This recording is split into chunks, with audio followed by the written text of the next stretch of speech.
Ms. Pugh, just because you say respectfully does not mean that you get to interrupt me. That's disrespectful, right? Hang on. Listen to me. So I'm going to leave Mr. Lewis as your attorney unless you choose to represent yourself. Good morning. Are you Janetta Pugh? I am the beneficiary of that estate. You're the what? I am the beneficiary of that estate. You're the beneficiary of what estate? Answer my questions, please, ma'am. I'm just trying to understand. Okay. What's the announcement? Judge, it's my understanding that Ms. Pugh and her family has retained an attorney on this matter. You may, I don't know if you remember, Judge, this is when I was originally appointed on, and we were on the trial docket. She hired a new attorney at that point. Mr. Norwood, who was on the case for a while, and then withdrew. And once recently, when the case came back to me, I visited her and I was told that they did retain another attorney. I was given the name of Christopher Wiley this morning, but I have not heard from him. And my understanding is that at this point still hasn't filed anything with the court. Okay. But I've been told that that's who's supposed to be taking over the case. Clip 1, midnight to 0:30. Voiceover. Judge Raquel West was left stunned when Janetta Pugh opened the hearing by claiming she was the beneficiary of an estate rather than addressing the case before the court. As the discussion continued, Judge Raquel West learned that Pugh's family supposedly hired a private attorney. However, no lawyer had contacted the court or filed any official paperwork. The case. Okay.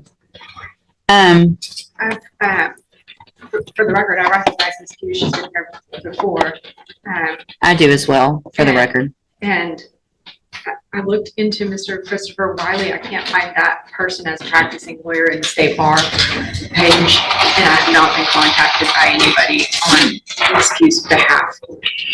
All right, so Ms. Pugh, Mr. Lewis has been appointed to represent you at this point. Obviously, you know as well as anyone that you're in custody and we want to get your case taken care of. If you've hired or your family has hired another lawyer, then they have to contact the court so that we can do something with your case. And do you know if they've hired someone? Respectfully, Your Honor, I do not agree with your appointed foreign agents, considering that the first duty is to the state and will be considered conflict of interest. Okay, so if you don't want, the only thing I can do, I'm appointing an attorney to you to help you, right? So if you don't want a court-appointed attorney, then your only option, two things. One is to represent yourself or to hire a lawyer. So if you don't like the way it works, then you do something different. So are you, listen to what I'm saying. Are you either going to represent yourself? Or are you going to let Mr. Lewis represent you, or are you going to hire someone? Objection, Your Honor. Respectfully, is this a court of record? It is a court of record. So your objection's overruled. Okay. Respectfully, Your Honor, where is the verified claim that is being placed against my trust? It's right here. It's called an indictment. And Mr. Lewis has a copy of it, and he can show it to you. So that would be the verified claim against you. Okay. Your Honor, respectfully, Your Honor, there were writs that was filed to the case that still haven't been received. I've received your petition for writ of habeas corpus, and it's denied. Okay.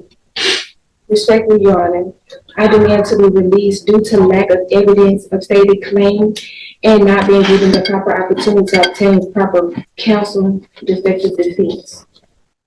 It's overruled. Uh, You're running out, aren't you? No, it's fine. So here's the thing, Ms. Pugh. I appreciate your position, but listen, Ms. Pugh, don't speak over me. Respectfully, Your Honor, for my incarceration. Ms. Pugh, just because you say respectfully does not mean that you get to interrupt me. That's disrespectful, right? Hang on. Listen to me. Everything you have there is overruled. And here's one of the reasons why. Is because you have a lawyer. And your lawyer will file the appropriate motion. You're interrupting me again, which is disrespectful. So I'm going to leave Mr. Lewis as your attorney unless you choose to represent yourself or hire someone else. I'm going to give you 2 weeks to determine what you're going to do. You can go back. You can go back with the bailiff. agree or comply to your appointed Go back. agents. You already said that, and that's overruled. The duty is to the state. Go back with the bailiff. Get your own attorney or represent yourself if you don't like it. Judge Raquel West firmly explained that the indictment was the official legal claim and reminded Pugh that any motions must be filed through her attorney. After multiple interruptions, Judge Raquel West overruled the objections and delivered a clear choice. Keep the court-appointed lawyer, hire private counsel, or represent herself. The hearing ended with Judge Raquel West giving her 2 weeks to decide. What do you think about Judge Raquel West's decision? Let us know in the comments below. Don't forget to like, subscribe, and turn on notifications for more real courtroom moments.